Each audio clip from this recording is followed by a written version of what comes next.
Welcome to Picks with the Professor, the podcast where a real statistics professor And the Chris Middleton to his Alex Caruso, Jake.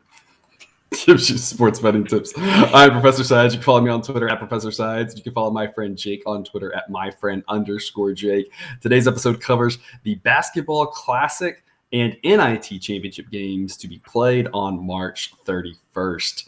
In case you're new here, I'm about to mathematical model the predictive spread and total should be for every Division I college basketball game. And as I go through the plays, remember, there are no locks in gambling, so I will give you our loves, likes, and leans. With that in mind, please understand that good and bad variance will occur. So as much as I'd like to say the model will be profitable each and every day, that is an impossible reality for any gambler. Jake, from our last episode, you went 3-1. Well done, sir. And I got my A play from the last podcast. That makes 6 of the last 7, so something to like there all around. Before we get to tomorrow's slate, if you're watching this today is Wednesday, so tomorrow's slate, or if you're watching this on Thursday, today's slate, whatever day it is for you, right? Reminder, please hit that like button if you're on YouTube, subscribe, or follow if you aren't yet. It's the only way to ensure you don't miss any of the college basketball, MLB, or college football content that this channel provides. Share with a friend if you know others in the game. Drop a comment on Twitter or YouTube. We love those and try to respond to as many as we can. Thursday night, the College Basketball Classic Championship. I guess it's the old CIT, but they changed the format up. I don't know. I don't know if anybody really knows. And no one's been watching half these games. I mean, they're even the championship game on ESPN Plus at the same time as the NIT Championship game. Poor scheduling. I'm a little surprised you didn't put this on Wednesday, put it on Friday, put it on ESPN2, put it at a little bit later. Something, right? Yeah, and how do they determine who is getting home? I haven't found that out. I was like, Fresno State's got the better record and everything like that, but they're going to Coastal. I think they seeded them from the start, but they didn't seed them in a bracket way, and so it's the better seed gets to be home. But I'm not really sure. Either. And it's an interesting point, like you said, because Fresno State is a 3-point road favorite, implying that maybe we'll give home court 3 points, 2.5. It's hard to say, but either way, that would imply alone that Fresno State's, a 5 to 6, maybe 6.5 points better than Coastal. So if they really seeded Coastal ahead of Fresno, then that was a miss on their part for sure. But Coastal getting the home game after winning their Sun Belt rematch. But again, a 3-point dog here to Fresno State, total of 126. My model makes Fresno a 2.2-point favorite. Total of 128.3. I'm going to take over 126 as a B play. I don't know what Fresno's trying to do. They're up and down the court 2 games in a row, then really slowing it down. Just using my normal methodologies. I'm not tweaking anything. I'm just normal like I do for every game. I think the number's too low. But really my analysis on this is no different than the other Fresno games. I mean, if they decide to play fast, it's going to be an easy winner. If they play slow, we still have a chance. It's not as ideal. And the reason I say that is even the last game, Fresno really slowed it down. They got to 67 points. And the second half kind of got sleepy. If they score 67 at Coastal, we got a chance to get over on this one. And so I think the over's the right play. It's only a B pick, not an A play, because of the fact that if Fresno really slows it down, we're more like 35-40% likely to win this. And if they go fast, we're 80-90% likely to win this. So overall, I think it's smart, but I would not recommend going too heavy on this one, just because if they go slow, it's more likely to lose than win, even though we still have a chance at it. I trust Coastal it won't shoot as bad as Southern Utah did. Southern Utah went 4 of 20 from 3 in that last game. They shot 31% from the floor. Coastal is much better than Southern Utah. Fresno's defense is solid, but they're not San Diego State. That's not just their defense. It always forces teams to go 4 from 20. So I think that Coastal will score more than Southern Utah, and that's going to give us a good shot at this over. Coastal should at least be able to hang in there. The only question is, can they hang in there and make it a 1-possession game? Do they have a chance to win, that sort of thing? But they shouldn't get blown out like Southern Utah did. Coastal's a much better team, and at Coastal gives them the advantage there. Jake, with regard to the side, I mean, like I said, that's the question. Does Fresno, are they able to pull away late? Are they able to win by 5 or 6? Or can Coastal hang in there, make this a game, and maybe pull the upset at home to win a trophy? Yeah, I'm not exactly sure what Fresno's doing, but I like it. I think my opinion is they're playing matchups, and this is a really good matchup for them. Their best player, Orlando Robinson, is 7 foot. Deshaun Thomas is Coastal Carolina's biggest guy, and at 6'10", and he plays a whopping 1.2 minutes on the year. It's not a lot. I'm not sure what they're going to do because their next guy is like 6'9". It's 6'7". So, we've talked about Orlando Robinson before. He's a great player, averaging almost 20 a game. I think he is going to eat a lot tonight. I don't think Coastal Carolina's got the pressure type defense to keep him from getting the ball. And then it's a rebounding edge too. So I think he is enough. I think Fresno State gets closer to 10 on this, wins it closer to 10, just because when it gets close, and then I think it'll be a tight game. Then all of a sudden at the end, maybe like the last 4 or 3 minutes, this is what I would do if I was Fresno's coach: is I'm spreading it out. I'm going to isolate Robinson on one post or the other, whichever one's his favorite, get him the ball and let him work. So I'm going to eat the clock, get me an easy layup, hopefully 2, get him fouled, hit free throws, and go home happy with whatever they're calling this trophy. But Coastal Carolina is a very good team. Don't get me wrong; they play really good defense. I just don't think they've got the style of defense to keep him from getting the ball, and that's where the whole game will pivot on. Alrighty, and then the other game here, the NIT title game, again in Madison Square Garden for the last time, at least for a while. Xavier and Texas A&M. Texas A&M is a 5-point favorite with a total of 138. The model makes the total 138.3. And from the total, this is a confusing one for me.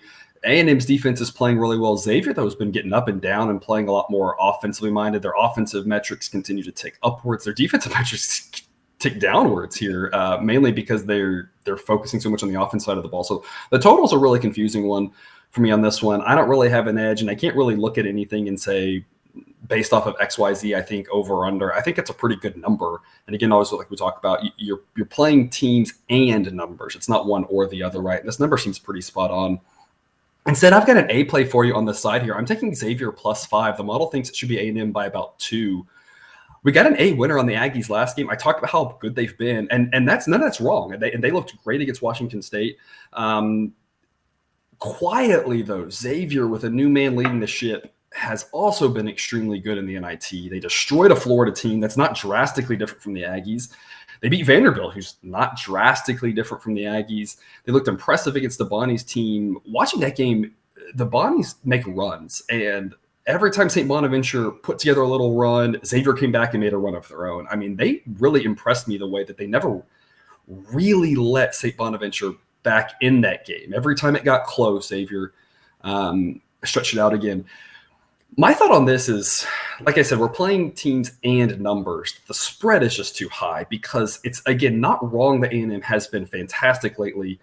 Unfortunately for Xavier, they can't go back and make a coaching change a month earlier. If they did, I wonder if we'd have the same narrative on both teams about how well they've been playing over the last month or two, aside from the fact that Xavier would have made the tournament if that had happened, because that's the situation they were set up for. I think early season Xavier makes the tournament, but the late season killed them. Late season A&M makes the tournament, but early season kills them. So, I think it's pretty similar, and I think it's easy to point out how Texas A&M has got it turned around and fixed themselves. But I think with the new coach, you can say the same for Xavier. Should be a tight game. I still think the Aggies should be favored. I still have A&M -2. I just think 5 points is way too many. I think there's a lot of value on this play. Either team winning would not surprise me. Jake, what do you got? Yeah, see, I'm on the opposite end of you. I think this Texas A&M team has really got it going. I think, like, over the last almost month now, they've let in over 65 points once in the overtime game with Florida. And like, if you look past that, it took another 3 games before somebody like scored over 65. And even the one time that they did let in 65 here in the last month, it was in a loss to Tennessee. But this is just, that defense is playing extremely well. They're extremely physical. Quentin Jackson I think he's playing his way into the league the way he's going right now and showing off some of the fancy skills he's got. And Henry Coleman looks like the guy Duke thought he would be last year. He's playing very well. When they get help off their bench, they're really hard to beat. They play a really tough physical style of defense. They've got big guys to battle.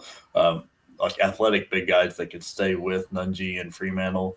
And I just don't know that this Xavier team's deep enough to handle that, because I think with how physical this game will end up, I think somebody on either side is bound for foul trouble, and I think that hurts Xavier more than it hurts A&M, because A&M's used to it. And where Xavier, I think if you take a piece out of the way they're playing their offense right now, it's going to hurt more than if you take a piece out of Texas A&M's offense.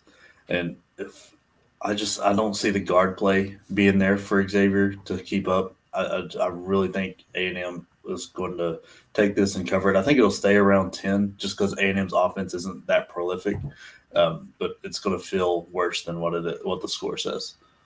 It's going to be an interesting matchup, just kind of like I said from the top, right? The clash of styles, and you talked about A&M defense been playing really well, driving games under, really holding teams down. Xavier going the exact opposite direction. A lot's going to be about who can kind of impose their will on the other team. And both teams are really good. And like I said, it's hard to really say, in my opinion, that one's talent-wise not drastically different than the other. And so it's not like one of those situations where you say one team's got the talent, they should be able to play their style of game. And that's going to be what a lot of it comes down to, is who kind of gets to play more the way they want to play. If it's an ugly in the mud game, it's obviously advantage A&M. If it's a little more up-tempo, that's advantage Xavier, because A&M won't be able to keep up with them. And so that should be something that's fascinating to watch. I think the interesting other thing here to talk about is just the coaches. I usually am a proponent of coaches don't mean that much. Coaches get too much credit when things go well and too much angst when they don't go well in general. But the reason that the narratives happen is because there are some situations where they actually seem to matter a lot. And this is one of those situations where, for some reason, just the change in philosophy, the change at the top has really helped Xavier get back to what they were doing really well. And so I think it's an interesting side note that a lot of times, you change coaches and it means not a whole lot of anything. But in this case, it really has. Like I said, you wonder if Xavier had a different coach, where they would be, because they looked fantastic early in the season before things just absolutely collapsed. It potentially points to good things for them next year, especially if they can keep some of this talent that they have and not lose them to the transfer portal. Yeah, you wonder if Steele lost the locker room at some point. Like, if he was too much holding on to what the old Xavier rough and tough teams used to be, instead of letting this team be a little more free flowing. It's very possible. Like, I don't know. Like, I don't know what happened in the middle of the year, but it was like something obviously went wrong, and I don't know if it was how he was communicating, how he was practicing, or what didn't jive with the team. But all of a sudden, it was like no good. Yeah, definitely a tale of 3 seasons now for Xavier, all crammed into one season. As someone who's played some sports, I've had a season or two like that myself, and it's a roller coaster when you have that. It's hard to deal with. So credit to those players for coming back and playing hard now here at the end, and 40 minutes away from a title. Like we're talking about, it should be a really interesting matchup. Once this one finishes up, we just have 3 more to go. We will break down those 2 final 4 matchups for you tomorrow. And so that's all we have for you today. Thanks for tuning in to another episode of Picks with the Professor. Reminder, check out the Google Sheet for full predictions. You can find that link on the website. That's www.pickswiththeprofessor.com. If you haven't done so yet, click that subscribe button to ensure all the sports betting content we provide is dropped right into your feed. We will see you tomorrow. Until then, remember, you can eat your betting money, but please don't bet your eating money.